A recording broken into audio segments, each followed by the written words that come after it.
If you gaze long into the abyss also gazes into you. Friedrich Nietzsche. Welcome to Grimly.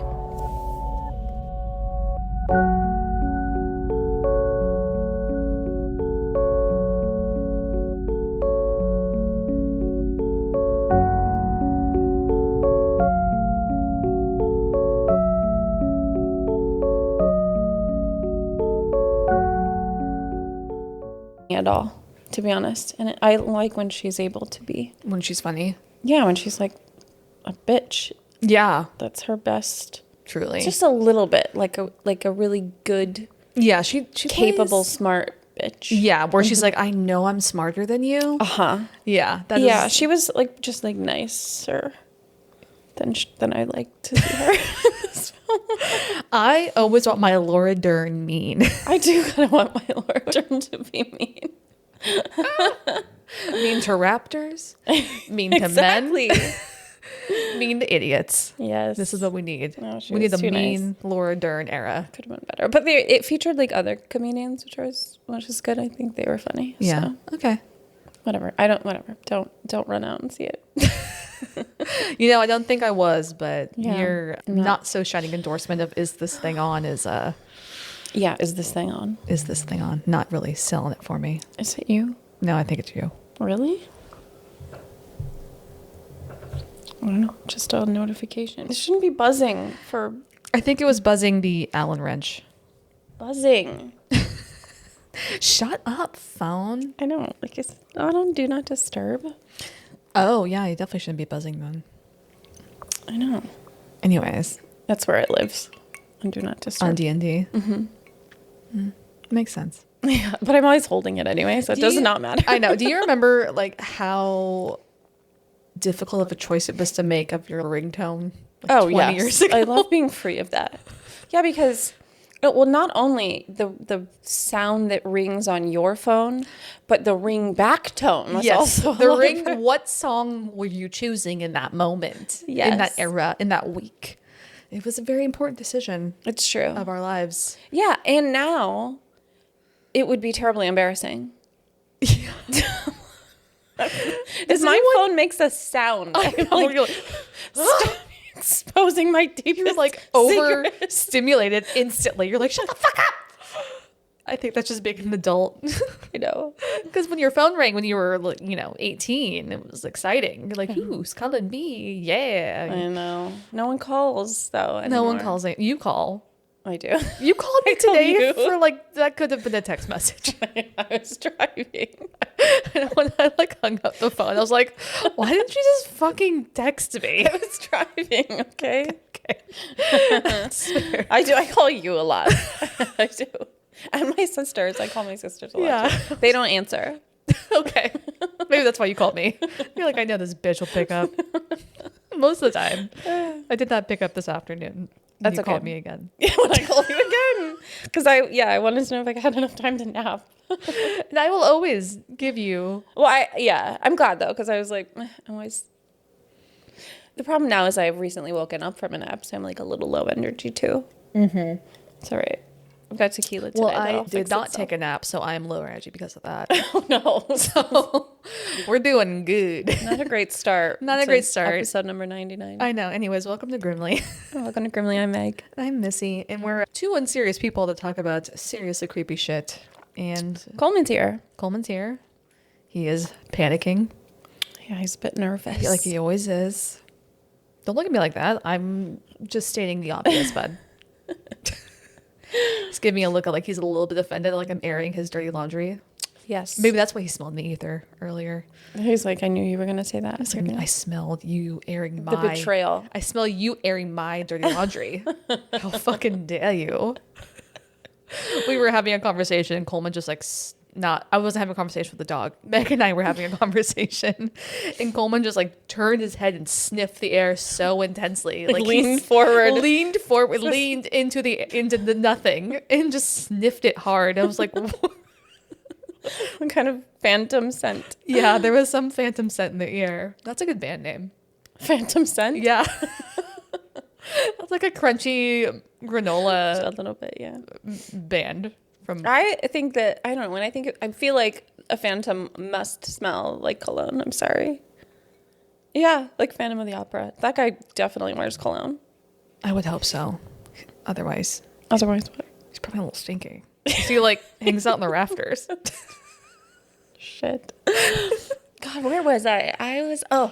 Okay. We're from Washington. Mm-hmm. Seattle is very kind of crunchy, I guess. We're pretty crunchy. Laid back. We're not known for our fashion sense. And we're known for our North Face fashion sense and our Patagonia type fashion sense. We also don't really do a lot of fragrance here. I guess that's true. I guess I usually don't really wear fragrance. I don't really either. Unless I'm going out. Right. Like I'm going to a show or something. Not. Yeah. Well, I only noticed it because when I was in Dallas a couple of times last month, I was like, my nostrils accosted on the airplanes, in the airport. I'm like, all of these men are wearing cologne. This is wild. Yeah, it's a little much. Maybe that's why we don't do it. I don't know. To be fair, it wasn't totally unpleasant. I mean, the airplane was a little unpleasant, but yeah, I'm like, oh, well, you walk by people and they just smell nice. You're like, oh, okay, yes. I don't know. I mean, we shower in Seattle. Jesus. I know, but it's not that people smell bad. It's just that they smell like nothing. Yeah.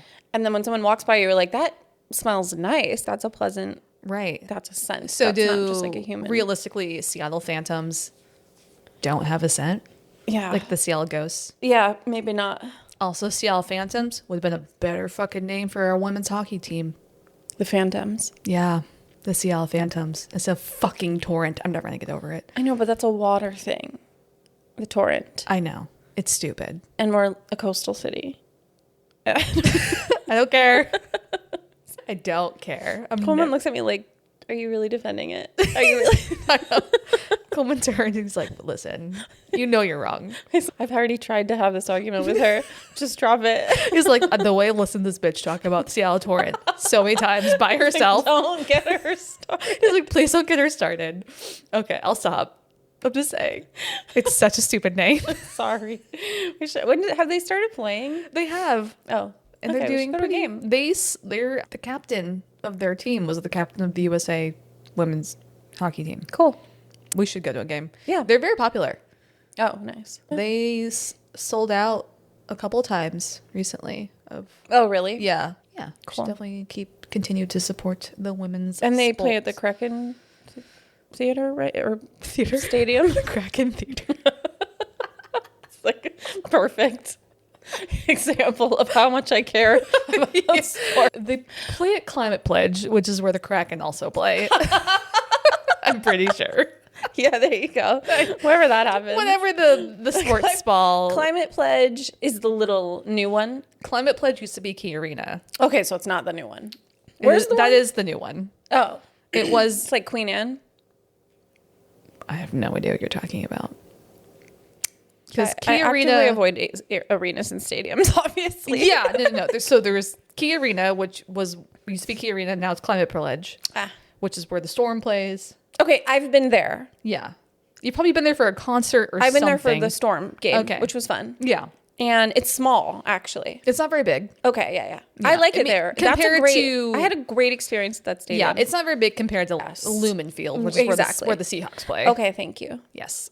We should go. Yeah, especially if it's there. I like it. I liked it. We should definitely go. We should look it up. I'll look up seats. Take some. Do you think the girls would want to go? They might. Probably would. Yeah, we'll have to look up some dates. I mean, the Mariners are about to start playing again too, so I've got plenty of opportunities in my wheelhouse. Nice to see a sporting event, and I will try to get you go to the Mariners game. If nothing else, for I the like food. a Mariners game. If nothing else, for the food. Yeah. They have hot dogs that fly from the sky during the seventh inning. Every time? I think so. I've never. I mean, I went to one last year, but that didn't happen. Oh, maybe it doesn't happen every game. I don't think so, but it's fun. What, like 6 hot dogs? No, it's like a lot of hot dogs. It's a menagerie of hot dogs flying from the sky. Like, what are the chances that you are seated somewhere near one that you could grab? I can't give you a statistic. I'm like, are they within? I think reaching distance of most people. Yeah. They're on like little parachutes. Like drone. Oh, okay. Yeah. How do they drop them in? I have no idea. Maybe drones? Maybe someone's way up top throwing hot dogs over? Oh, maybe.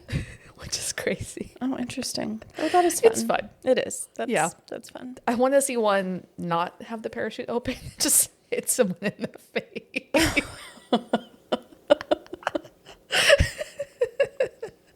It's like a meme, I think. Yeah, there's probably a meme. Like the unlucky bastard that gets pelted by a hot dog at a Mariners game it's pretty funny. It's true. Like, already having a bad day. Girlfriend just You broke weren't up. having a bad day at the game. You're not at work. Like, That's true. I mean, I don't know. Your Please. girlfriend broke up with you or something, then you just get pelted by. if she broke up with you, you deserved it. So that's all. I'm sorry. And you also deserve the hot dog. Sorry. You deserve more than a hot dog to the face. Right. Most likely. Yeah, you deserve whatever hot dog related crime is coming towards you. Okay, let's get started with this goddamn episode. What are we talking about today? I have no segue yet, but I think there will be a segue. Kind of. What? There will be a sidebar. A sidebar. There's going to be a sidebar at the beginning because okay. we're just going to have to acknowledge it. Okay. All right. All right, but anyways, let's get this going. Okay, so Sounds exciting. sometimes the strangest legends don't begin in dusty old folklore books or century-old campfire stories. Sometimes they begin with a phone call. In 1997, a man identified himself as Mel Waters called into a late-night radio program, Coast to Coast AM, hosted by Art Bell, and told a story that sounded almost impossible. On a piece of rural land outside of Ellensburg, Washington, he claimed that there was a hole with no measurable bottom. A place where animals refused to go, where strange things have been thrown in for decades without ever filling it, and where the deeper you looked, the stranger the story became. It's okay. This is only the first paragraph. Jesus. Okay. Today we are talking about the nearly 30-year-old urban legend of Mel's Hole. Mel's hole. Did you know? I was gonna react. Yeah. You Okay. set me up. All right, let's talk about the hole in the room.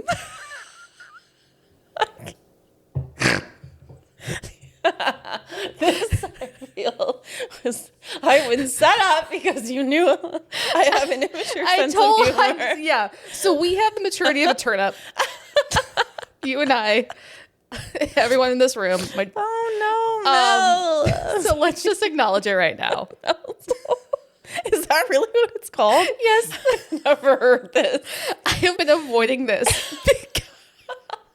This is such a weird story, but I've been avoiding it. Okay.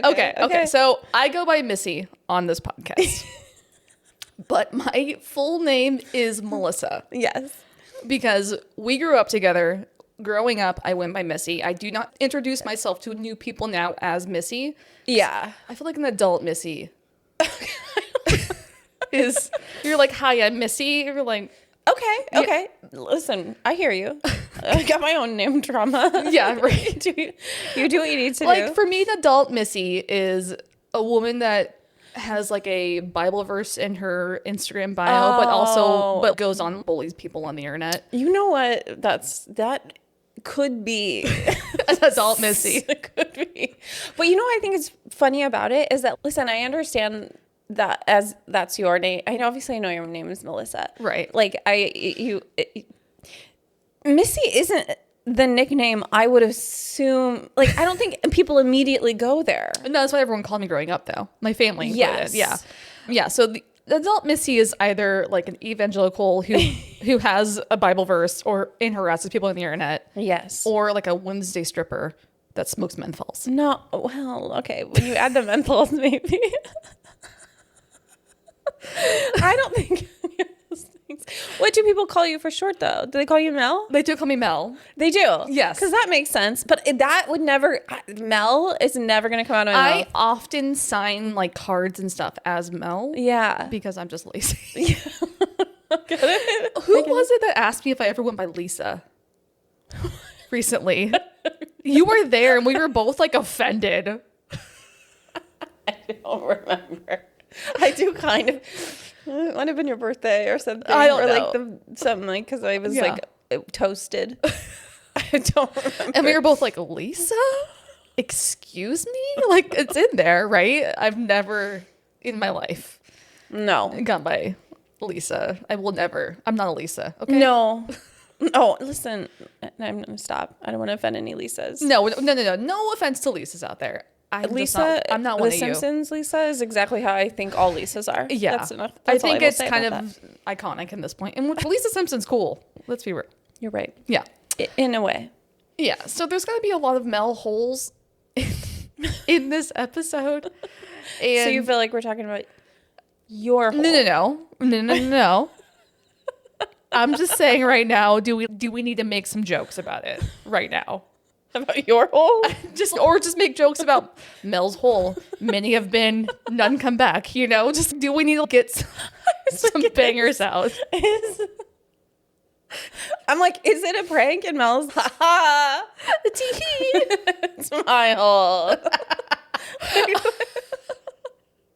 I promise you He's it's like, not. I've got this lore.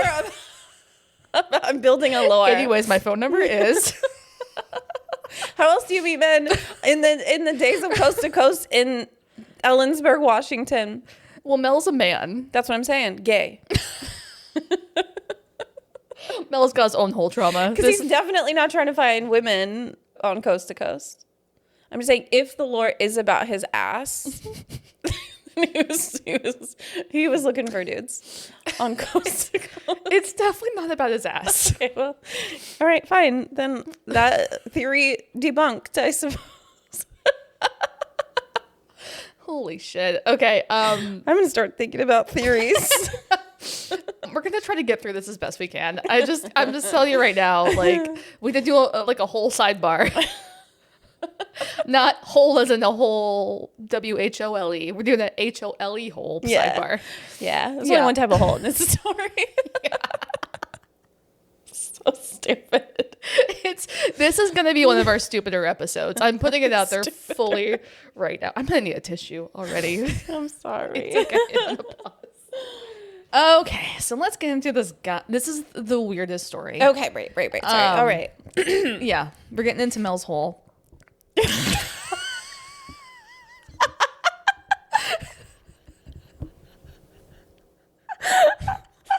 You did not. You did not. We are so fucking immature. It's not fair. It's not fair because you wrote the script and you've had all this time. Oh, dude, there's a couple of things I wrote in here. I was like, I cannot believe I wrote that. All right, I'm ready. I'm ready. There's multiple times I'm like, oh, this bitch will lose her mind. No. Okay. So this story starts with a radio show called Coast to Coast AM. What? Have you heard this show? Yes. Okay. I don't think I actually had. Really? Oh, yeah. I had listened. Yeah. Okay. So it's where its host and creator Art Bell would have people call in and tell their weird stories or experiences. Mm-hmm. Think paranormal, alien encounters, glitches I think that's where my alien folklore. obsession. Yes. Maybe for you. Yeah. Comes from. Like glitches in the Matrix. It's like kind of pre-Reddit. Exactly. Yeah. Exactly. Pre-Reddit forums, right? This is like what people did before Reddit existed. They would just call into this radio show. Talk to Art Bell. Yeah. And so the show would air overnight. Yeah. Usually around like 10 to 1 a.m. depending on like your time zone, right? And then it was considered one of the most popular overnight radio shows in the country. Oh, wow. And she still is on iHeartRadio. Oh, really? Yeah, it's not Art Bell anymore. I think he is. Oh, okay. I think Art Bell passed. Probably? Yeah. He definitely retired in like early 2000s. he was old when he was doing it. Yeah, he's probably passed on since then. I didn't look it up, but he definitely retired in the early 2000s. So Yeah. that was like over 20 years ago. Yeah. Yeah. True. So in February 1997, Art Bell received a fax from a man named Mel Waters, who lived in Ellensburg, Washington. And Mel claims that he has a 9-foot wide hole on his property. Oh, on his property. Okay. That doesn't seem to have a bottom. Oh, interesting. So Art reads the story and thinks, interesting premise, something a little different than the usual topics he gets. And so he has Mel call into the show on March 21st, 1997. Okay. Which begins the story of Mel's hole. Okay. I would say most of the story is from Coast to Coast AM. Okay. So this is the initial story that Mel tells on March 21st, 1997. So Mel and his wife, so probably not gay. That doesn't mean not gay. I'm just kidding. I'm sorry, Mel. I didn't mean it. So Mel and his wife, they bought a piece of property on the Manastash Range, which is close to Ellensburg, Washington, in 1993. And soon after, they split up. So maybe he was gay. We stay calling men gay. I know, we really do. And like, honestly, it's better if you are. I'm just saying it's fine. Yeah, like I would prefer it. Spectrum. Yeah. It is a spectrum for Be a sure. little gay. Yeah, you can be like a little gay. It's fine. So soon after they split up, Mel leases an area of the property from his now ex-wife. So it's kind of like a, we own this property together. I'm going to lease part of it from you. You're going to keep the property in your name. And so he like slaps a trailer on it. So they live in the same piece of property, but they're no longer a married couple. I think that is beautiful. Yeah, it's like big enough that they can be separate, right? It's probably just like saving some headaches. Yeah. Yeah. So Mel is a bit of a hippie. Okay. And like a little bit of a granola-y guy. Yep. And he's retired, and he spends his retirement years pursuing a big passion project of his, which is researching plants in that area for their medicinal properties. Oh, okay. Which is fun. It's cool, right? Mm-hmm. Yeah. An herbalist, they would call that now. Right? Yeah.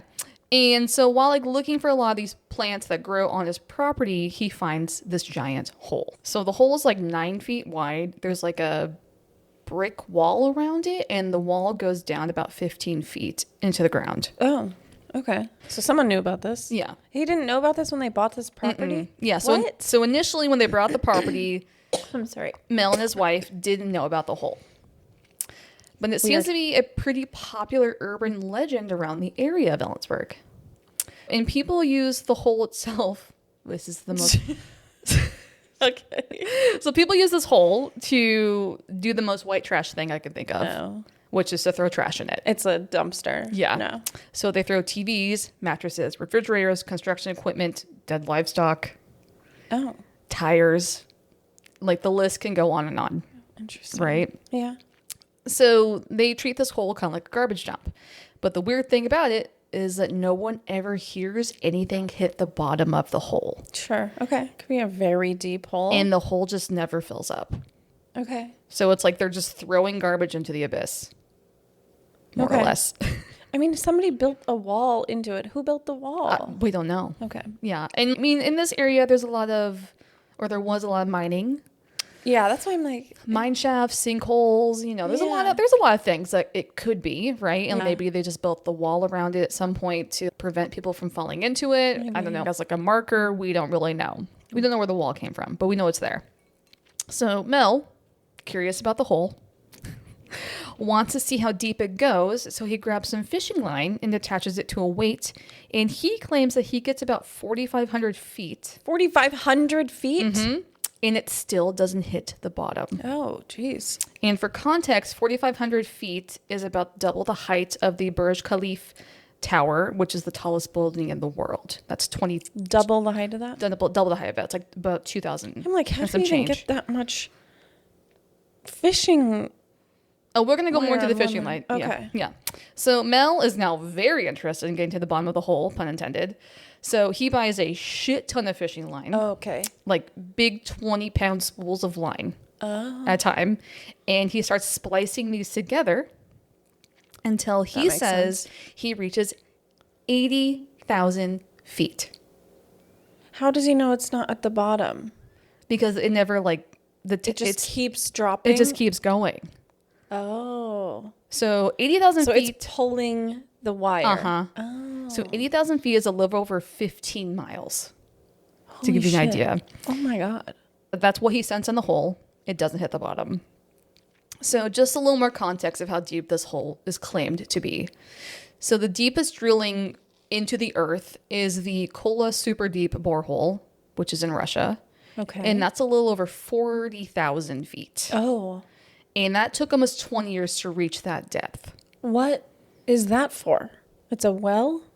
I have no idea what it's for. It's something in Russia. Okay. I like the Kola Super Deep borehole. It's like super deep borehole, not butthole. That was a Freudian slip. I'm sorry. There's no way to avoid it. And the Marianas Trench is about 36,000 feet deep. No. Yeah. So this is supposed to be double the depth of that. I'm speechless. It's an abyss, right? Nothing else to call it. Oh my God. Someone has to know this exists. This is crazy. But we'll get to that. Okay.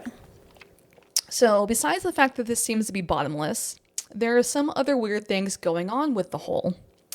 People claim that if you yell into it, there's no echo. Like Okay. it like absorbs sound. Interesting. And animals also seem to avoid the hole. Even birds fly around it. If they're flying overhead, they like go around. They never fly above it, right? And people also say that the hole emits a tunnel of a black tube. It's not light. It's like anti-light. It like absorbs light. I don't know what What? else. It's almost like a smoke or a fog, and it looks like It looks darker. it looks like it should be like a beam of light, but it's not emitting light. It's absorbing light, so it's black. I don't know how else to describe that. Interesting. It's like an anti-light beam. Interesting. Okay. It's just like pure blackness where it should be light. Well, that would explain why birds are like, No, thank you. there's a vibe here. They're like, I don't like this. That's totally normal. trust the animals, guys. Yeah. I'm just going to go around. But one of the weirdest and most fucked up stories about this hole, I hate this story, came from one of Mel's neighbors. So he's a hunter, and he claims that one of his hunting dogs passes away. And he decides to throw the dog's body down the hole.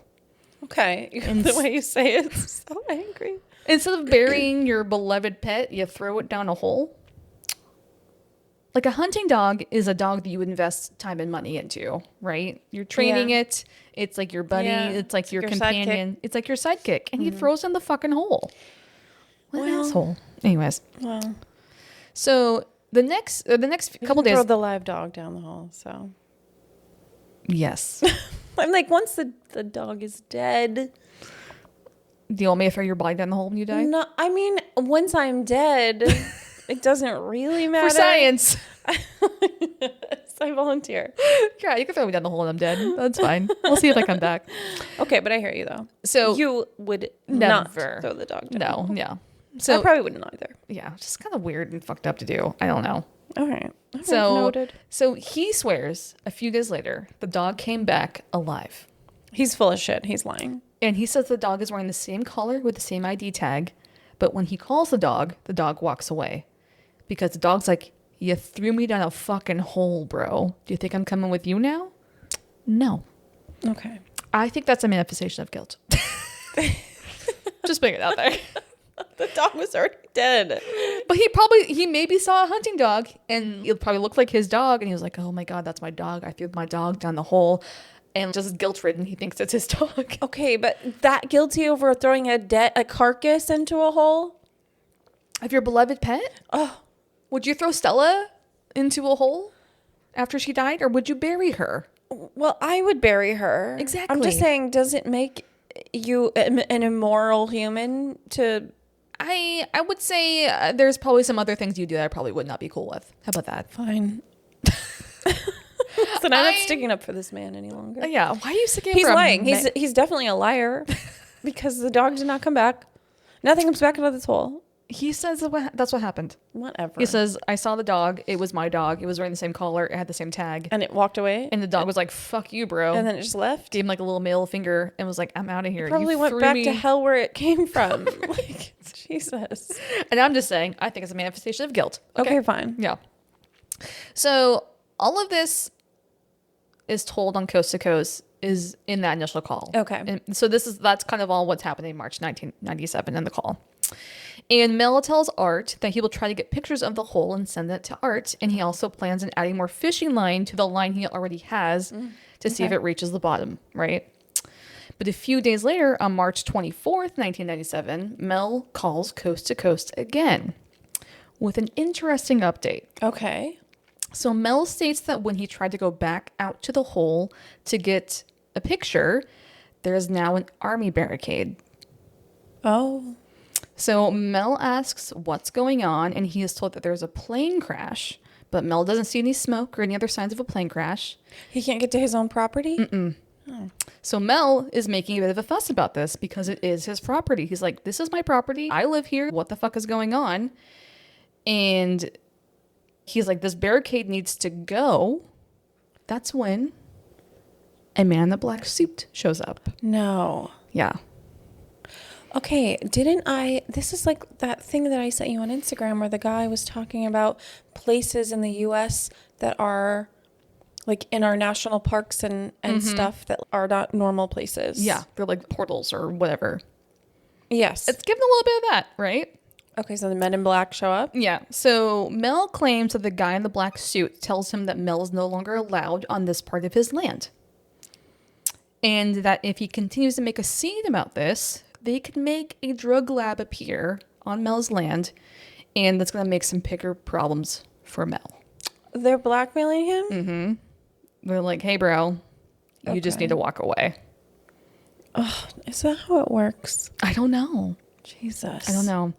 So Mel also claims in the second call to Coast that he's also received a phone call from a realtor representing a client that wanted to pay a large amount of money for his land. Sell it. Just sell it. Seriously, get the hell fuck out of there, bro. You got nothing to do with this whole. You have nothing to lose. Yeah, actually. I agree. This is like the best case scenario for you.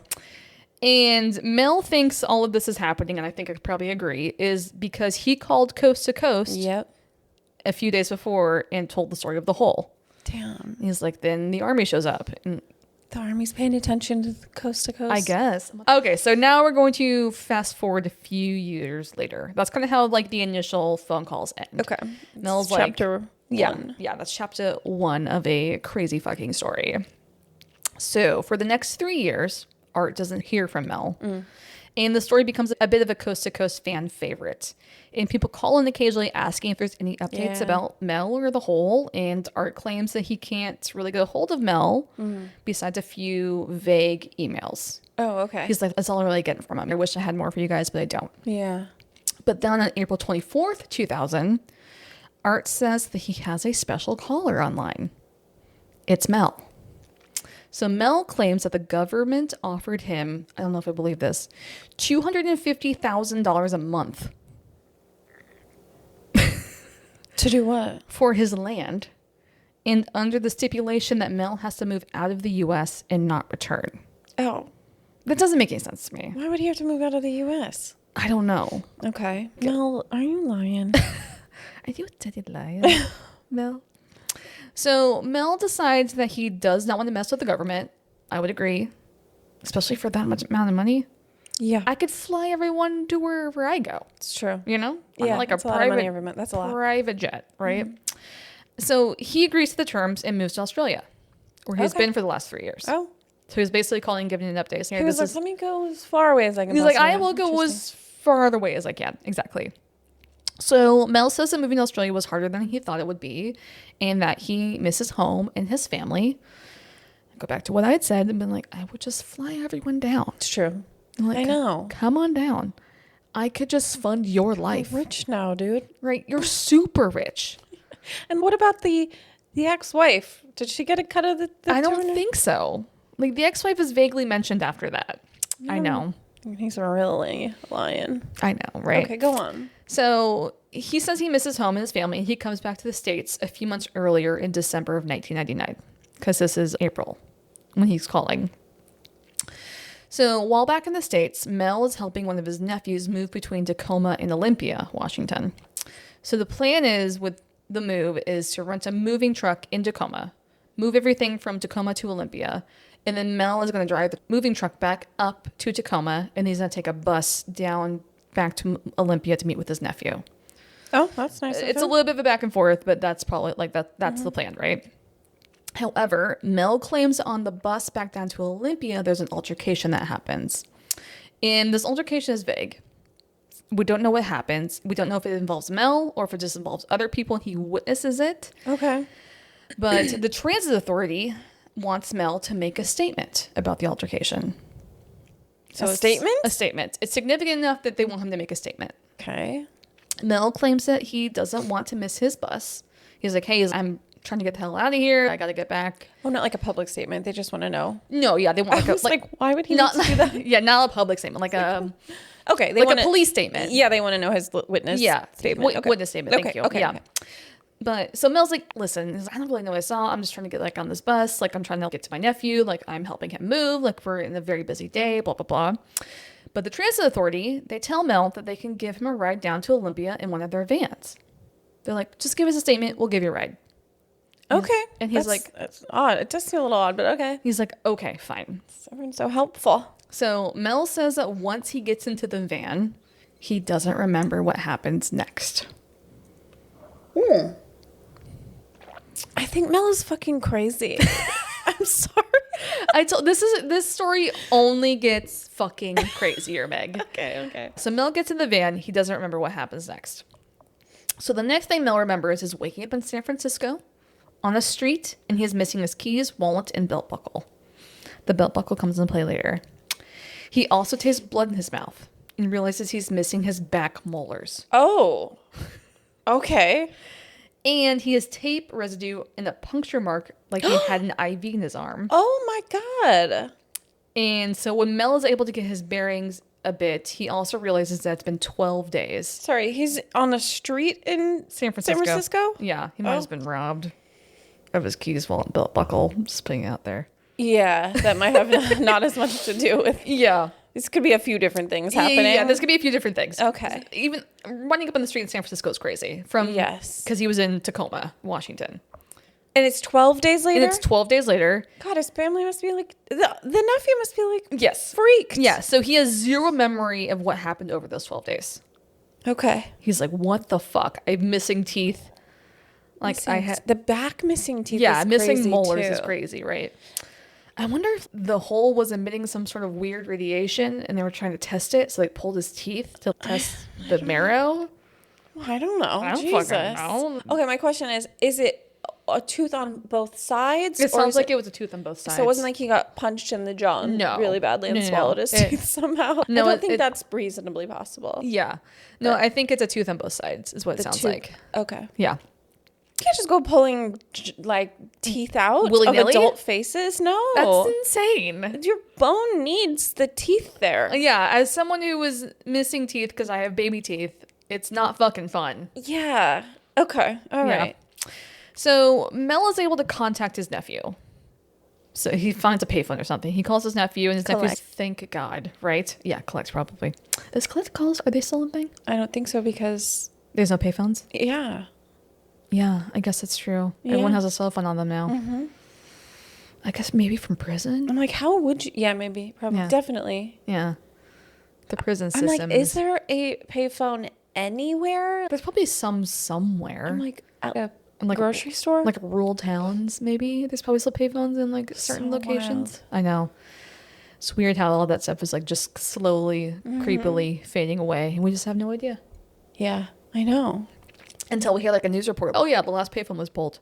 Yeah. And we're like, oh my God. If, we have some kind of bad, I don't know, satellite war or something, we'll have no... We're effed. Kind of. Should we all get ham radios? Maybe. Like a trucker? I don't think we should all get them, but you maybe should know someone with one. Right? You know? Be able to contact people. Anyways. Stupid. All right, so Mel contacts his nephew in Washington. Okay. And his nephew is able to come down, get Mel from San Francisco. Comes down? Yeah, he's probably freaking out. He's, holy shit, thank God. Okay. I thought you were like kidnapped and dead somewhere, you know right? What? Listen, as an adult woman with no children, I actually am very touched that like the nephew, like that you could have really meaningful relationships with your nephews and nieces. Yeah. Yeah, I agree. I like that. So Mel gets back up to Washington, and this is where he finds out his bank accounts have been completely drained. Oh. Sorry, now I'm going backwards. Why is rich ass Mel jumping on a bus in the first place? Great question. Okay. Maybe just because that's just like what he would do hippie. as like a hippie. That's so we actually will get into like the money thing. All right. In soon. I'm gonna try to be nice. Listen. I'm skeptical. You don't have to be nice. Carry on. We don't know what's going on with Mel's hole. We're not. I don't think it exists. I think it's in his mind. The holes in your brain, sir. Yeah, and it got there because of the years of acid he's Right? probably Maybe. been Yeah. I doing. hope he had fun. So he finds his bank account completely drained, and his ex-wife is suing him because there had been alterations done to the Ellensburg property that were not part of the divorce agreement. So like a septic tank had been installed. There was like a road put in. She's like, what the fuck is all this shit? It seems like maybe she wasn't actually living there. Okay, At that this kinda makes point, and sense. like maybe she was like just the landowner. That makes sense. And she comes back and she's like, what the fuck? It is interesting that all this happened after he comes back from Australia. That's true. Okay, so a couple things could be happening. If he was living, but he wasn't living where she was living, there's a good reason he would need a septic tank. Totally. Yeah. If there is maybe a government entity that is doing business out there now, or and if they need people out there, they probably need A road and a septic tank. so the infrastructure to have. Yeah, they're putting some stuff out there. Yeah. Okay, either things could be true, Very much so. Yeah. but I believe her when she says there's a road and a septic that wasn't there before. Okay, so that is kind of the update we get from Mel on Coast to Coast in 2000. Okay. Mel's like, this happened. I'm getting sued by my ex-wife. My money's gone. And he didn't really seem to care that much about the money because he was a hippie. Okay. And so initially, Mel calls again on January 29th, 2002. Okay. So he leaves for 2 years. Interesting. It's really very random. Everyone just like on the edge of their seats, like just wondering when this guy's gonna call back. Because if he's like lying and he's doing it for like attention, the restraint I know being shown it's of even only calling every now and then. yeah is so every couple wild. years is weird. I know. And like he never tries to sell a book Yeah. or like a T-shirt Oh, okay. that says I went to Mel's hole and all I got was this T-shirt. It's right there. It's right there. Oh, carry on. My Mel's hole T-shirt would be Go on. I went to Mel's hole and all I got was his T-shirt and gonorrhea. Jesus. That's fucking funny. I don't have gonorrhea. Just be clear. It cleared up. Okay. Noted. I'm sorry. I'm losing my goddamn mind. I'm on like little sleep. Is that the clap gonorrhea? I think that's chlamydia. Oh, I think you're right. Yeah. Yeah. Okay. Yeah. Never mind. I think they're both curable. They are. Yeah. They are. So I feel like herpes is it's not curable, but that's even one that like you can live a mostly like normal most life. people will have it now. Well, I don't know if most people have genital herpes, but you can that's take true. drugs. We usually have like cold sores. Yeah, that's slightly different. It's the but most common form, You can yeah. take drugs and I think live a pretty normal Yeah. life. Just wrap it up, kids. Wrap it up. Yeah. Yeah. Yeah. If not for the STIs for the babies That's true. that you don't want. Let's be real. Lots of reasons. Yeah, lots of reasons. Just wrap her up. Anyways, okay. So where was I? Okay, so Mel says that he's all right. That this Yeah, 2 call, years later, 2 years later, yeah, in 2002, and he says he never really cared about the money, but he was glad that he was able to have a good portion of it in Australia because he was funding and working on plant research. Oh, okay. Also, he was funding wombat rescues. That's nice. That's very nice. Wombats are like adorable. Yes, they're so cute. They have square poops. It's so weird. Oh, that is weird. I don't think I knew that. Oh yeah, they have cubed poops. What on earth? Australia's a weird fucking place. Australia's a hole. Its own fucking abysmal weird hole. That's what's on the other side of the hole. It's Australia. Australia. Where animals have square poop. It's like something out of Minecraft. I know. It is. Everything in Minecraft is like fucking square. Oh my god. I had no idea. Yeah, so on this January 29th, 2002 call, we get some updates from Elle. And the updates get stranger. Okay. Maybe this is a good place to take a little break. Okay. All right. Yeah. All right. Places in America where the road goes quiet, where legends still breathe, and where the line between truth and folklore blurs. From haunted highways and cryptid sightings to stories that have echoed through generations, State of the Unknown takes you deep into the shadows of America's strangest corners. Hosted by Rob, this documentary-style podcast blends immersive storytelling with real research to uncover the tales that refuse to fade. If you like your mysteries murky and your folklore just a little too real, you might already be living in the state of the unknown. Listen now wherever you get your podcasts. So January 29th, 2002. This is when Mel calls again. This is the third call he's made. And he gives us the updates about, like, he says he's fine. I'm gonna need to hear these calls because is he slurring? I can't find them. Oh, okay. Unfortunately. All right. I So don't they probably do exist somewhere like deep in like a recording back rooms or something. Yeah. But I don't think the real ones are online. I think there's been like stuff made. Okay. Yeah. All right. So he says he's good. Yeah. So he says he's good on January 29th, 2002. And he has more updates to give us. Okay. About this whole story, about the hole. So remember how I mentioned that Mel's belt buckle was taken off of him in San Francisco? Well, that's always been a weird thing to Mel because it didn't really have any value, but he had actually made that belt buckle himself. So Mel claims that while on the property in Ellensburg by the hole, he finds a red envelope with 10 dimes in it. And Mel decides that he uses the dimes to add to belt buckles and sell them at a consignment shop because he kind of like does artsy stuff. Yeah, he's a hippie type. Yeah. And he keeps one belt buckle for himself. And that was the belt buckle that was stolen. Oh, interesting. However, while back in Ellensburg, Mel notices a man wearing one of the belt buckles he'd made. And he points it out. He's like, oh my God, I made that. It's like, how cool is this? And they're kind of chit-chatting. And the guy who's wearing it, he points out something weird about the dime itself. Oh, okay. So the mint date on the dime is 1943. And it's the Roosevelt profile on it, which is the classic dime that we all know. Okay. Right? However, the Roosevelt dime wasn't minted until 1946. Because we do not mint money after living presidents. We only mint money after dead presidents. And Roosevelt died in 1945. And so as like a remembrance, whatever you want to call it, they minted a dime after Roosevelt in 1946. But the dimes that Mel found in the red envelope 1943? Says 1943.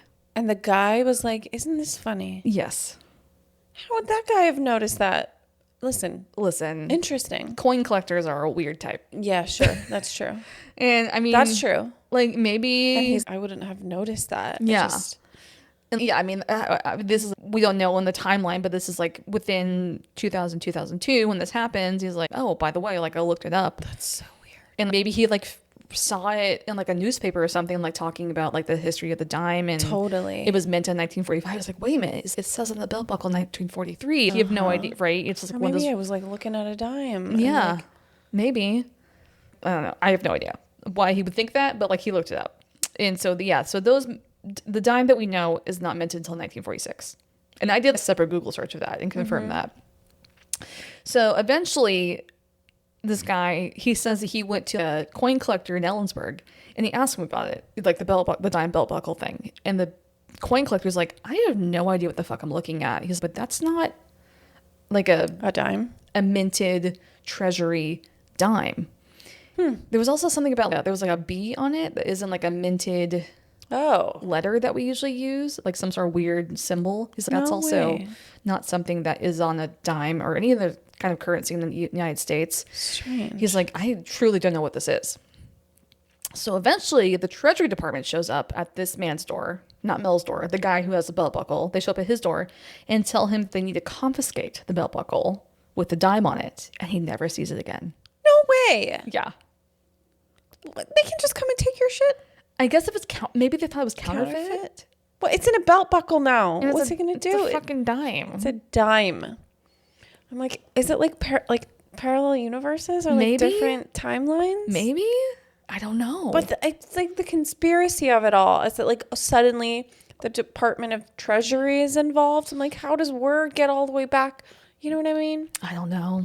Sus. Very sus. It's very, very weird. It's also probably not true. So Mel then goes on the state. It is an elaborate story. This is though, a very elaborate, specific, and it gets weirder. Okay. So Mel then goes on to say that he also finds out that he has advanced terminal esophageal cancer. Okay. And I probably said that wrong. Esophageal, right? Esophageal. Yeah. Esophageal. Yeah, thank you. Whatever. And he is given 6 months to live. So he's saying this in this 2002 call. Oh. Which is a huge bummer. But he also says that he gets an email from an indigenous tribe down in northern Nevada near Reno, and they invite Mel to come down and help with their plant research.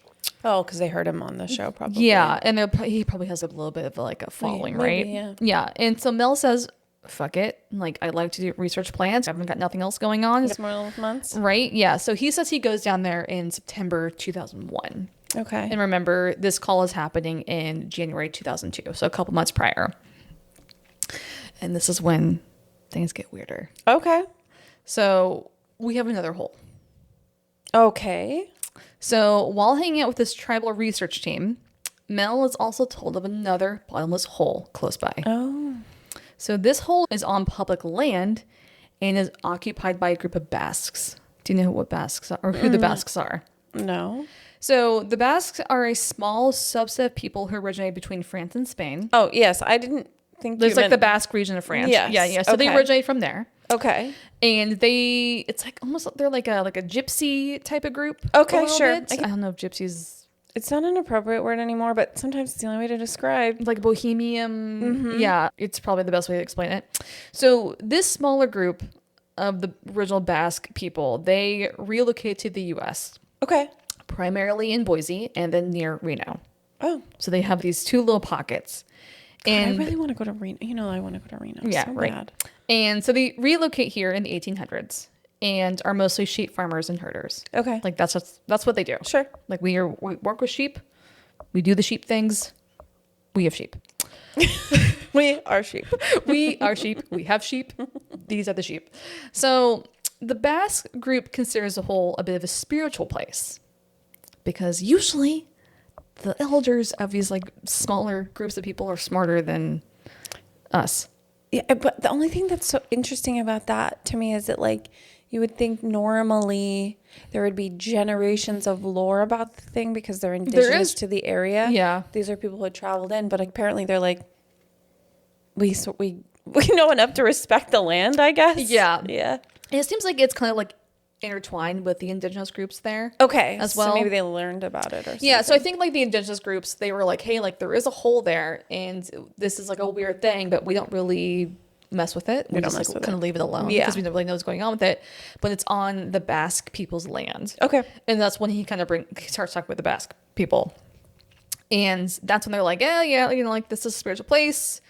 It's been there as long as they have. Like they don't really know much about it. But what they don't do is throw fucking garbage in it. Sure. Yeah.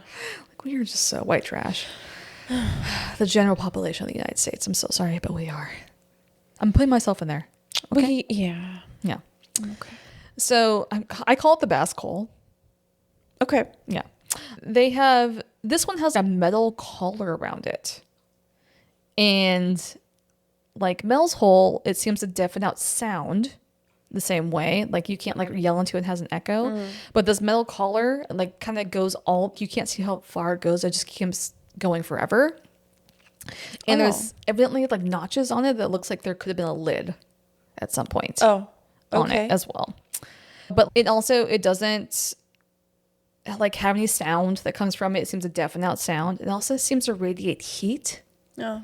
on like the metal ring itself. Like you can touch it and it's warm. And animals also avoid this hole, similar to Mel's hole. And it does on occasion have a black beam. Like an absence of Yeah, light. like the absence of light thing that comes from it as well. So they're like, Interesting. we don't know what this fucking thing is, but we just kind of like don't. Yeah. We consider it sacred. We don't really deal with it, right? This group of Basques have more or less left the hole alone, like I said. But when Mel is there and asking about it, they also kind of like, yeah, we are curious about it, right? It just seems like the right person asks the right question at the right time. They're like, you know what? Let's Talk about it. talk about it, right? So that's when Mel and a few of the Basques decide to conduct an experiment using store-bought ice. Very simple. because this thing emits heat. That's what they're kind of going with. So they use a bucket and they lower some ice into the hole while keeping another bucket of ice on top as like a control. And they want to see how quickly the ice melts in the hole itself. So they lower the bucket about 1,500 feet. And when the surface ice is about half melted, they pull the bucket back up. And the ice isn't only not melted, it's warm to the touch. It's still ice, but it's warm? It's still ice, but it's warm.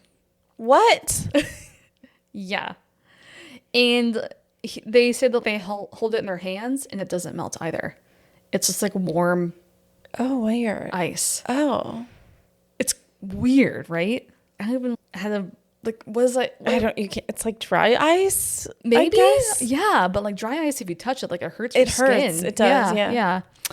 So the group decides to put this ice over a stove to see if it melts. And instead of melting, it emits a blue flame. No. Yeah. It's like creating its own Now it's on heat. fire? It's like they say it's like a very, very small blue flame coming from it. It's almost like a pilot light Yeah. and like a stove, but Like it's like propane. What those little, what are those? Butane. Yeah, the isopro like stoves. Yeah, like a very tiny like blue flame coming from it, but it's creating a flame. Strange. Very strange. So, fuck? seeing this as a source of heat, what did the Basque people take the ice and put it in his stove in his cabin? He's like, fuck it. This is like basically a free heat source. Okay. It's not melting. It's emitting heat. Okay. Why not, right? Okay, what happened? So this guy then claims that the air in his cabin is always super dry. Like the ice itself is like snatching all the moisture out of the air itself. He says like his skin gets really dry. Yeah. He's always thirsty. Like he always just feels like there's just not enough moisture in the room itself. So then he even has a kettle on the stove to try to get some moisture in the air. Like always like kind of like, you know. a humidifier. Yeah, type like thing? a humidifier. But the steam coming off the kettle goes like back down into the stove. It's like the ice itself is like sucking all the moisture out. Oh my God. It's like a weird sponge, Weird. right? So then one day, Physics is crazy. I know, science, man. So one day the stove breaks through the floor. It like breaks out the floor that it's on, like the wood floor, because it like dried it out so much. And so the guy, he's like, whatever. He's like patches the hole in the roof now because At no the point stove, is he like, let me scoop this ice out. and get the fuck out of here and get out of here. Yeah, get it out of here. Throw it back in the No. hole. No. So he like basically he patches the hole in the roof where the chimney is because the stove's dropped. There's Oh like now my a hole. God. And he's like, whatever. He's like, it's free heat. And then a few weeks after that, his cabin completely disintegrates. No. Because Listen, all- he asked for it. Yeah, because all the wood in his cabin is dried out basically. It just like falls apart. It's like dust. Yeah, it becomes like sawdust essentially. So the guy then goes and moves in with his brother because like now he's cabinless.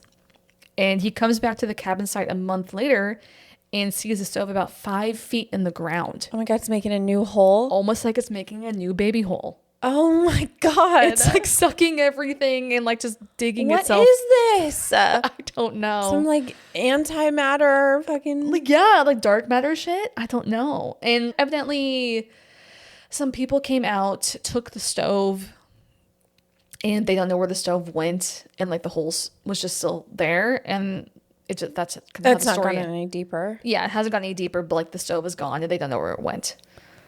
What the hell? It's weird. And it gets weirder. Interesting. It's keep getting weirder? Uh-huh. Okay. So after all the ice stuff, one of the Basque guys offers to be lowered down into the hole. Why? I can't. He's like, you know what? Put me down there. For what, sir? For what? We know it's too deep. What are you going to do down there? I don't know. He just wants to see it, I guess. Listen, we can't. Of course. Of So- course you would. Okay. Everyone's like, not a great idea. Not a great idea. Instead, let's put a poor, helpless sheep down there. I was going to say we probably put an animal down there. Yeah. didn't they? Okay. Who didn't offer to go in the hole. That sheep's like, I don't want to fucking go. Let him go. He offered. Let that motherfucker go. Yeah. You know what? You're right. But okay. We gotta treat animals better. They were going to kill that sheep anyway, if it makes you feel better. Sure.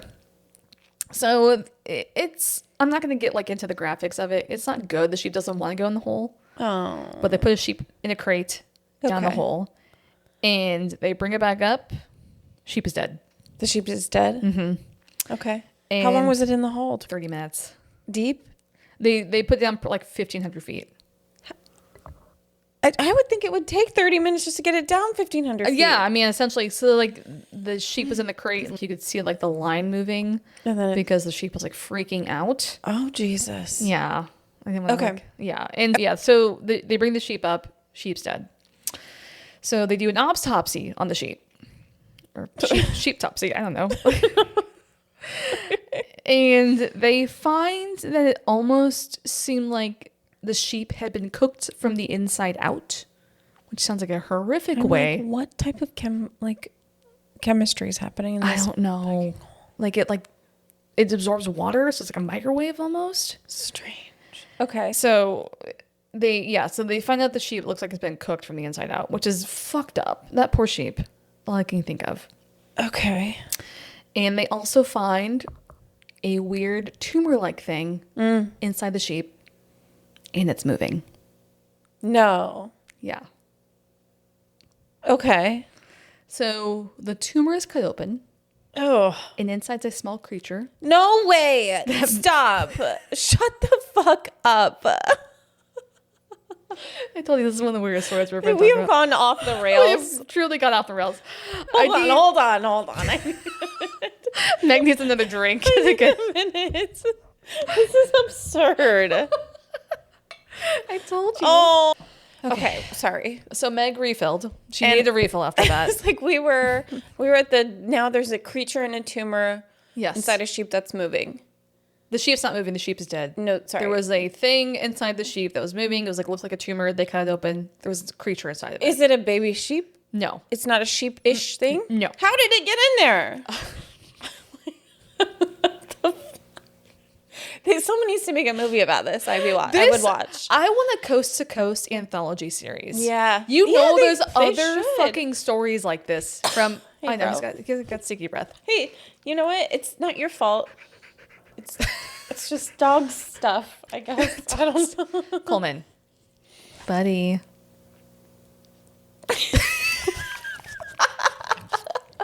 Stop. Are you satisfied? He's like, "Do you want the keys?" There you go. He definitely landed the tongue on the lips. As you do. What? It's like, listen, everything needs to settle down. I know. You guys need to stop fucking yelling. You psychos. Okay. I'm sorry. I'm already grossed out. Okay. Okay. Sorry. So I don't like this. maybe if you're eating, don't listen to this part. Gross. It's like the one trigger warning. Okay. So the tumor is cut open. Oh, all right. I don't like it. And inside's a small creature that Mel describes as almost like a baby seal. What? Okay. But it has human-like eyes. Oh. And it looks at everyone in the room with deep compassion and reverence. It looks at everyone in the room with deep compassion and reverence? Yes. Oh, that's so sweet. It's like a baby seal Jesus. Or it's, like a more sentient being. Yeah, I know. It's called a Jesus. I don't know. Honestly, I'm like, if this is a true story, I don't understand how a fucking religion is made from it. Fair. Look at the Bible. There's crazier fucking stories in there. Let's be real. Right? This is crazier than the Bible, you mean? No, I'm saying Or the those are Bible also has crazy. some pretty crazy stories. Oh, for sure. As well. For sure. Yeah. Also lies. Damn. Mel's later says, or not later, he says in this call that he feels like it's almost like he's witnessing a miracle. He's like, this is like something transcendental. This is like a big... I just have to say acid is involved. Is he having a trip? Yeah, Like there was some acid lodged in his brain somewhere from the 70s and it's all coming back to him right now, maybe. Okay, all right. So Mel picks this creature up. Ew. And puts it on the ground. On the ground. Yeah. Okay. And everyone says that kind of the room smells like ozone now. The ozone makes a reappearance. Ozone is a creepy smell. Ozone is involved where interdimensional Where weird beings. shit happens. Ozone's like a weird creepy smell for sure. Interesting. So everyone in this like cabin room just sits there and stares at this thing for like 2 hours. Everyone's just perplexed and shocked and just like staring. They're what like, is it like doing? it seems like the creature is intelligent and is like sitting there and studying all of them. Holy shit. And it's like deeply studying them, and it has a lot of compassion. I wonder if it's like telepathic too. Maybe it has like a lot of like compassion in its God. eyes, and it's just like sitting there and like looking at all of them with like deep compassion. Weird. Yeah, Mel says it's the love it. most I love this compassionate being he's ever seen in his life. Okay. I mean, for the thing to come out of a tumor of a sheep, this is probably the best case scenario, right? This isn't like a We're alien. making a good case for cancer here. Jesus Christ. Sorry. Very dark. We can joke about that. We can. We can. We can. We both have parents that died from cancer. So, We didn't know what we should have been doing with those two no, words. right? I don't know. Yeah. Mel says that he feels compelled at this point to pick up this magical seal fetus. Disgusting. So disgusting. I didn't know we would go here. Like I could not have predicted that this is where we would end. That's the thing I typed. I was like, I like lost my shit. I'm like, you are an idiot. Talking to myself and my dog. I'm like, you are the Jesus. dumbest of bitches. No. So he picks this thing up. Ugh, okay. I hope he's got gloves on. I'm sorry. No, he doesn't. Oh, because he's like, this He's got this cancer. is my God now. He's like, this is my God. Honestly, it makes more sense. To me. You're like, fuck it, this is it. At least this Has looks at me compassion in its nicely. eyes. Yeah. Compassion and reverence. I feel loved by it. So sweet. So he picks this thing up and he brings it to the hole. And sorry, just to backtrack, I think seals have the most adorable little puppy dog eyes. It's So- like one of the cuter things to come out of yes anything. It's Let's true. be real. But if I have a magical god, it should be a seal. Oh, interesting. Yeah, Okay. yeah. I would have thought it was a woman. That's okay. If it's not a person, okay? I'm just joking. Yeah. God is Alanis Morissette. Have you watched Dogma? Yes, actually. I forgot about that. That is, okay. That's a The deep cut. 90s. Go watch Dogma. It's now back on Is it? streaming Oh, it's on the platforms. platforms? Yeah, Kevin James got the rights back. Not Kevin James, Kevin Smith got the rights back, and now you can go watch it. So yeah. Okay, so he picks it up So, again. yes, he picks it up and he takes it to the edge of the hole, Okay. and this thing like kind of crawls back to the hole. He says it looks back, nods, and Does the finger guns? the finger guns. I just did that. Sorry. Okay. That was like me subconsciously doing. If obviously you're not in the room, I just did finger guns while I said it nodded. Yeah, it nodded and did finger guns. Like, hey. Okay. And it jumps back in the hole. Jumps in the hole. He's like, I'm out of here.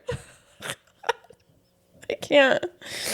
Oh my God. Is there water at the bottom of the hole? We don't know what's at the bottom of the Because hole. that could explain Why it's a seal. What is it? What if the hole goes to the bottom of the Marianas Trench and it's like another water world? An And yet- interdimensional water world. Listen, there is some like extraterrestrial lore about the oceans. Yeah, we've definitely not explored the oceans enough. Yes. Yeah. Like a very small fraction of the oceans. Yeah, they say we've explored less ocean than we have our galaxy. Yeah. So maybe the hole goes there. And then it would and that's why it's a explain- seal.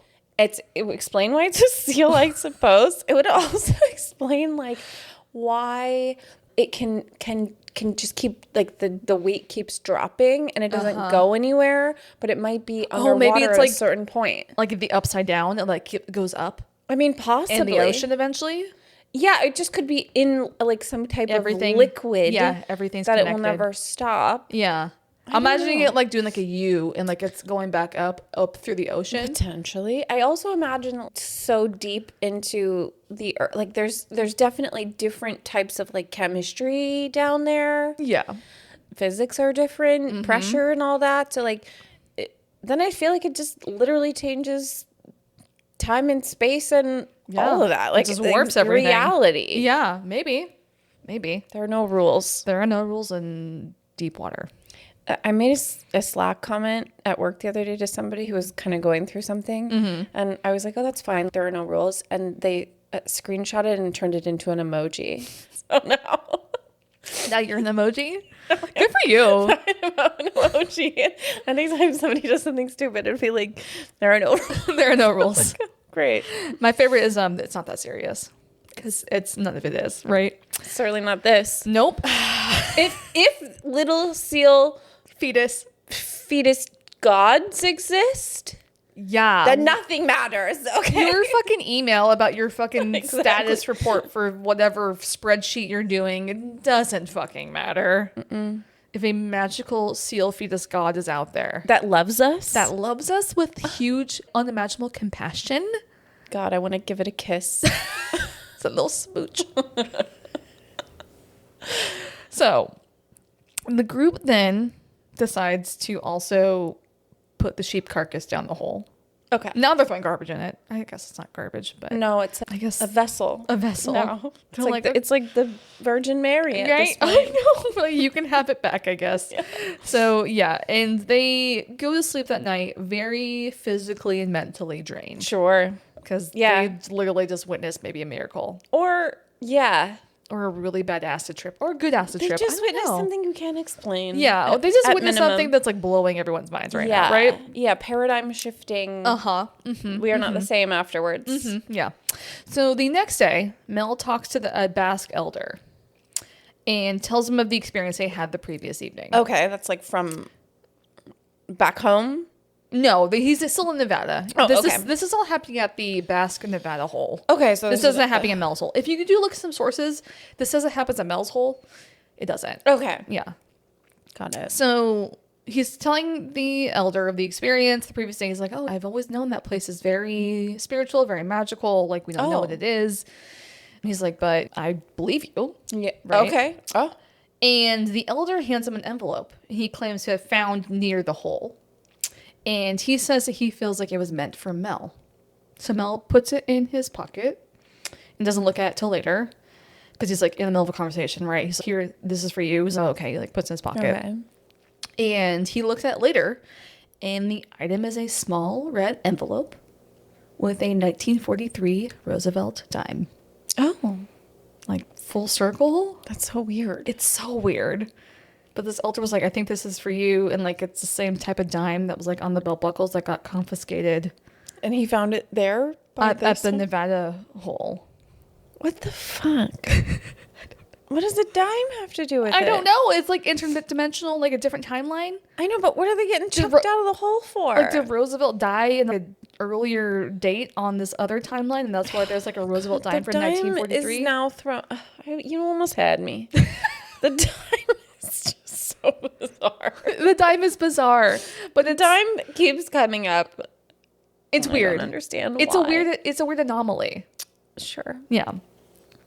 So Mel says that he tries to take pictures of the dime and of this Nevada hole, but it doesn't show up in pictures if you look at it from far away. Like, you have to get close. But if you like look at it from far away, almost like it disappears. Oh. And In the photo, or like in when the you're photo, trying to take photos? in the photo, and when you're trying to take a photo, he says Okay. you can't actually You can't capture it. You can't capture it. Well, I understand that. Yeah, Try to take a picture of the moon. that's true. With the 2026 iPhone, It's not doesn't really happening. work. Yeah. And like, it's like you can only see it if you're like looking at it close up. It's like a weird magic eye Sure. thing. Interesting. Very interesting. So after this experience, Mel goes home back to Ellensburg, and he goes back to the doctor because remember, he's got terminal Yeah. cancer. He says he's feeling great at this time, but at this checkup, Mel's cancer is gone. Oh, what? Yeah. And this That is little fucking Smurf baby was healing it? the magical seal fetus saved him. Was healing them? Maybe because he picked it up, because he touched it. Maybe because he touched it, or maybe just like its vibe, its general Right? Like it vibe. looked, he was like, I got you, girl. Yeah. I got you. Talk about a real miracle. Uh-huh. Jesus ain't got nothing. Jesus ain't got nothing on his fins. We're fully going to hell after this episode. They will string us up. I am the magical seal jumping down to hell with my finger guns. Like, hey, I'll see you later. Oh my god. Oh my god, amazing. It is amazing. So after this, Mel never calls back to Coast to Coast. This all happens in a fucking call from to Coast to Coast. I don't want it to be lies. I think it's a good chance it's all a lie. I feel But I don't want it to be a lie. And so there have been sleuths that have looked this up after, and they try to find Mel Waters. No one finds a Mel Waters. Oh. And they like look at the Kittitas County Okay, records. yeah. They like try to find him, and he's not So, like, there. it doesn't exist. Doesn't exist. Interesting. And for some people, that means it's just all a lie. This guy just made everything up. It's like not his Potentially. real name. Yeah. But for some people, I'm like, Is Credence? is it a cover up? Because remember, the government was involved in some shape or form. Did they wipe Mel from the books because of what he witnessed? Maybe. And because he I mean, was called. that a part of his, you need to leave and we'll pay you all this money? Maybe, yeah. Assume a new identity? That would explain, I suppose, why they wanted him to Yeah, leave. and there are some that speculate that maybe Mel Waters wasn't his actual name. Yeah. And like he used a He didn't want to pseudonym. use his real name. I Yeah. mean, that makes sense too. Yeah, totally. And then there is a quote unquote sighting of Mel in Okay. 2008 in Seattle. This guy, he like writes for like DC and Marvel Comics. He says that he runs into a guy, like an older guy in Seattle. And somehow they strike up a conversation. Seattle was still cool in 2008.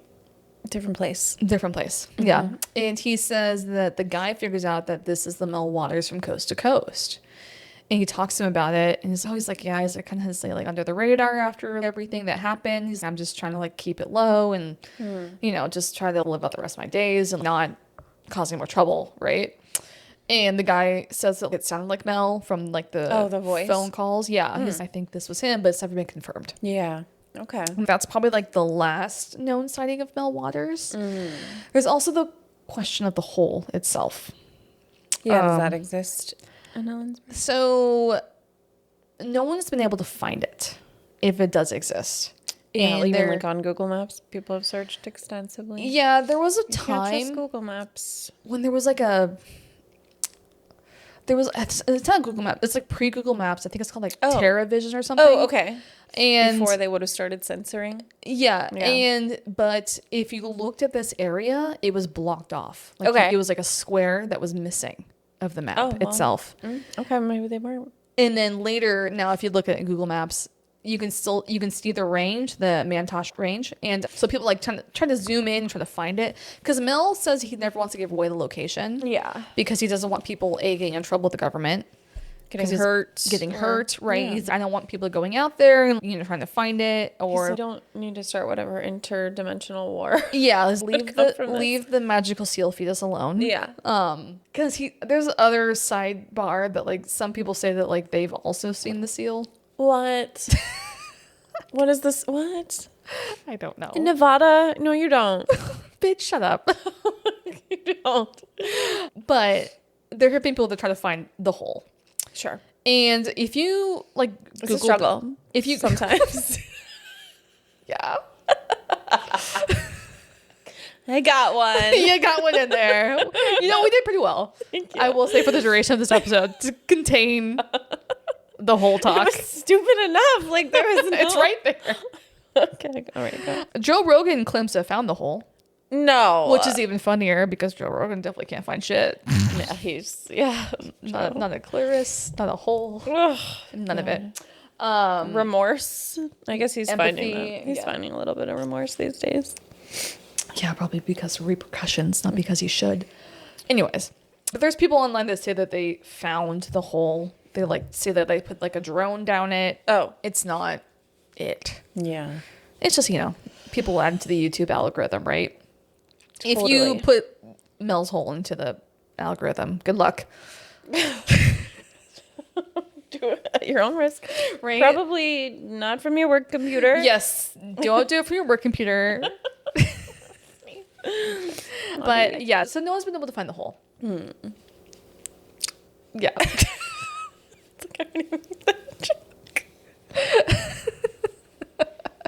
All right, we got our closing paragraph. Close it out. Yeah, let's close it out.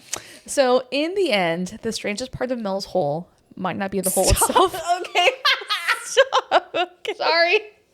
You didn't need to do. Okay. God. Okay. Do you want me to right. reread that? No, I don't. Okay, keep going. Because you didn't have to keep calling it Mel's hole. What it is, dude. That's what the story's called. Okay, go on. Okay. This is why Mel lied about his name. Probably. And now I'm cursed with this. Okay. So the man you sorry, I have to read it again because Okay. I like cut myself off in a weird spot. Everyone compose yourselves, god damn it. All right. This is a serious fucking topic. I'm good. It's not.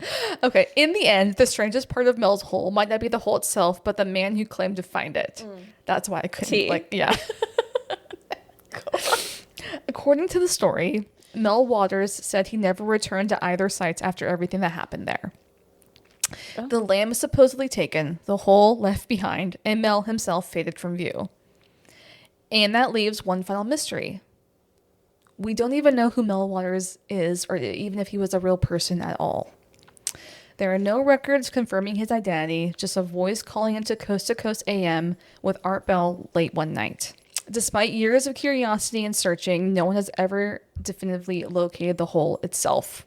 For a time, some listeners even pointed out that the area near Ellensburg, Washington, where the property is rumored to be appeared, oddly was obscured or blocked on certain digital maps, adding only fuel to the mystery. Maybe the entire story was an elaborate hoax. Maybe it was nothing more than a modern urban legend born over late-night radio waves. But legends have a way of taking on their own lives and growing and spreading long after the original storyteller disappears. And somewhere in the back of people's minds, the question still lingers. What if the hole was real? And if it was, just how deep does it really go? And that is the fucking story of Mel's hole. Honestly, Mel's hole might be one of my favorites. I didn't foresee This a happening? tiny aquatic god. I just did not Honestly, see. a tiny seal god makes way more fucking sense to So me cute. than like the current situation we're dealing with. My goodness. That's, you know what? That's my Missy. I have a tiny, this was my adult Missy. I have the tiny seal god. Yeah. There you go. You Yeah. found it. Yeah, I found that my version of the adult Teach the Missy. people. Yeah. Teach the gospel of the magic seal fetus. I know you're going to have to come up with a better name. That's not very... The magical seal fetus? Yes. Is that really going to capture the hearts? I think you and need minds? something short and sweet like God, you know? Jesus. I think God and Jesus already exist. You know what I'm saying? Yeah. Name it. The What was gospel. that movie? Did you ever see that movie about there's also a 90s movie, the girl who was friends with the seal? Oh, I remember. What was that I'm movie gonna called? look that up because I what was his loved name? that movie. Me too. That was a true story. I think part of it was true. I don't think all of it was true. I'm gonna look it up. Is it Flipper? No, that's Dolphin. 90s seal friend movie. Andre. 1994. All hail Andre. That was a good one. All hail Sky Daddy. All hail Andre. All Yeah, hail and Andre is adorable. Yeah, so we could have like He wore sunglasses. Yeah, so Andre is our god, He definitely would have done finger guns. and then we have Sky Daddy. Oh, we have maybe the Gospel of Sky Daddy. Cute. We have the Gospel of Xanax Mommy. And then we're just gonna keep. Yeah, this actually isn't a podcast. This is an MLM to get you to join our cult. Our Andre the Magical Seal Fetus cult. Oh, Andre. Andre. Cute. Anyways. Andre, you know, with The nail clacks. Yes. That's what we got for you this week. weird. Fucking weird. So weird. It got weirder. Weird. There was a moment that I was like researching this. I'm like, is this too stupid? Yes. Yes, it is. I'm like, have I gone off the rails? Am I entertaining nonsense? I absolutely am. I liked it. I really, honestly, came full circle. I loved it. Yeah. I would like it to be true. I think it is not. I do think it's truly just an urban legend. Yeah. But I think it's fun as hell. So fun. Yeah. I think whoever Mel was a cool dude. Was a weird hippie who wanted to write a fucking magical story about a seal god. And good for you, girl. He seemed like he was a believer, which I think is an important part. Yeah. So. Just some acid that was still lodged in his brain. Don't do it. Did some shit to him, maybe. Don't in do Ellensburg, it, Washington. What else is there to do out there? We can go try to find the hole if you want. We live an hour and a half away from this location. It's true. Perhaps. All right, well. Noted.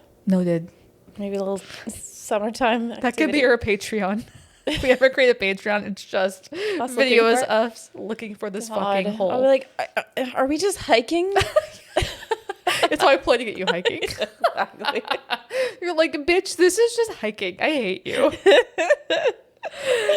Thank you. You know what? Thanks so fun. So much for enduring whatever the hell that was. Okay, so this is episode 99. This is episode 99. And I'm sure you have something planned for 100. I do. Have something planned for 100. Oh. And yeah, it will be different from this. But I gotta say, not that far off. Okay, cool. Like it. Yeah. But you gotta do. Yes. You gotta rate. You gotta review. You gotta subscribe. Honestly. Truly. 99 episodes in. Why haven't you? It's fucking rude. Are you afraid of commitment? Talk about it with your therapist. Because you can subscribe and then you don't have to listen if you don't want to. You just ignore us after that. Whatever. Like, it's rude, but... It is. Yeah. But yeah. Keep coming back. Keep listening. We're going to still be here. And we will talk to you guys next week for episode 100. 100. And until next time, stay grimly curious. You laugh every time. Andre.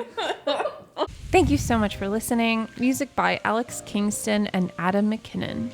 For podcast photos and updates, follow us on Instagram and TikTok at Grimly Podcast. Be sure to rate and review, and we will see you next week for another episode. Bye, bitch.